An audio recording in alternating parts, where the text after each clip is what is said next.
বরখাস্ত থাইল্যান্ডের আলোচিত নারী প্রধানমন্ত্রী।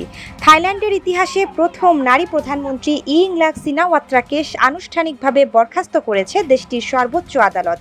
তার বিরুদ্ধে ক্ষমতার অপব্যবহার এবং সাংবিধানিক লঙ্ঘনের অভিযোগে এই সিদ্ধান্ত দেওয়া হয়েছে।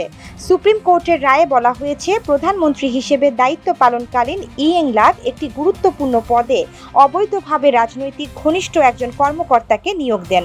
আদালত একে অসাংবিধানিক ও ক্ষমতার অপপ্রয়োগ হিসেবে বিবেচনা করে।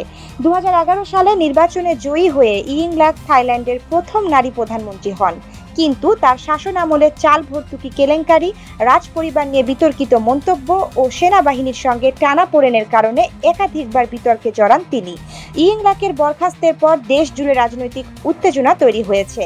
তার সমর্থকেরা একে গণতন্ত্রের উপর আঘাত হিসেবে অভিহিত করেছেন।